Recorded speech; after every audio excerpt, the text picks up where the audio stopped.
Afternoon, video number 4 in my 10-part series. We're talking about an overweight Ford F750 that has plunged through a historic wooden bridge in Maine. So this is the historic wooden bridge, and it is, the clue is in the name, a wooden bridge, right?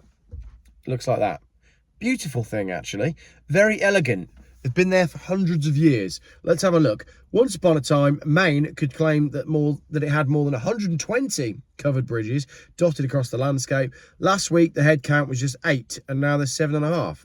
That's a shame, isn't it? They've gone from 120 of these beautiful covered bridges to just 8. Well, now 7.5. Despite the posted signs, the driver of an overweight vehicle decided to cross one. He didn't make it. It didn't even get halfway. Instead, the bridge bottomed out, sending the driver, the truck, and the cargo plummeting into the water below.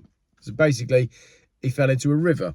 Babs Bridge in Gorham, Maine, has the oldest history of the state's remaining covered bridges, one that dates back to 1840. What a shame that this has been destroyed. The wooden bridge also has a weight limit of 3 tons. That's quite interesting, isn't it, from an EV point of view? Because some of these heavier, and all modern cars, you know, your big Range Rovers, some of these are starting to push up towards that 3-ton limit. The driver behind the wheel of a Ford F750 thought he could make it, but these trucks can be over 9,000 pounds where they're empty, and depending what's on the bed, they can weigh between 26,000 and 37,000 pounds. Now, the Ford F750 is, like, we would, I don't know what we'd call it as over here. Over here, we'd call it American. You just wouldn't have them. But I'll show you a picture because they are absolutely huge. Right, that's essentially the platform you're talking about with the Ford F750. You know, this isn't just a little pickup truck. These are absolutely massive. So the guy, he understands the weight of his car, and he's decided to go for it anyway. Even if the vehicle were an older F-Series with 0 cargo, its weight would have still exceeded the little old bridge.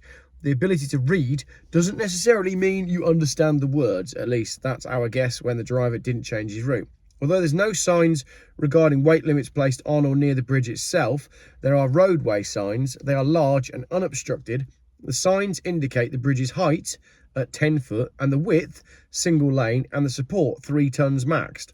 So you would know on the run up, on the approach to this bridge, that you were likely to be over the weight limit. They're placed along Hurricane Road and the last major intersection before arriving at the bridge crossing. Basically, there's no way to miss them. So this guy just chanced it, and it's literally a wooden bridge. You're driving over wooden beams. And the F750, I mean, that's, yeah, pretty significant in weight. Based on the images, the bridge gave way almost immediately under the weight of the truck. The driver suffered minor injuries, but was able to exit the vehicle on his own. Luckily, no one else was hurt, considering the area is popular with swimmers and kayakers. Be pretty unlucky, wouldn't it, if you were kayaking, to have a truck fall on your head. Babs Bridge was originally built in the 1800s, and for more than a century, the wooden expanse has fulfilled its purpose of helping people cross the Presumpscot River. I really want to visit Maine. Unfortunately, vandals burned the bridge down in 1973. The state rebuilt an exact replica using historically accurate, locally sourced materials and opened it in 1973. But now, of course, it needs to be partially rebuilt again. The Maine Department of Transport said repairs will not be completed until next spring because obtaining the needed lumber to maintain the bridge's accuracy will take several months. In the meantime, other repairs will take place while Babs Bridge remains closed. Repair estimates have not been released, but the owner of the truck company has offered to help pay for the rebuild. The incident itself remains under investigation by local authorities. One comment before we finish the video: charge the truck owners and the driver for the repairs because the signs are posted. He did it knowingly, he took the chance, so he should have been charged with the repairs, truck insurance, or the owners, but not the county money. I agree. Don't drive an overweight vehicle over a bridge. Really is that simple. Right, on to video number 5.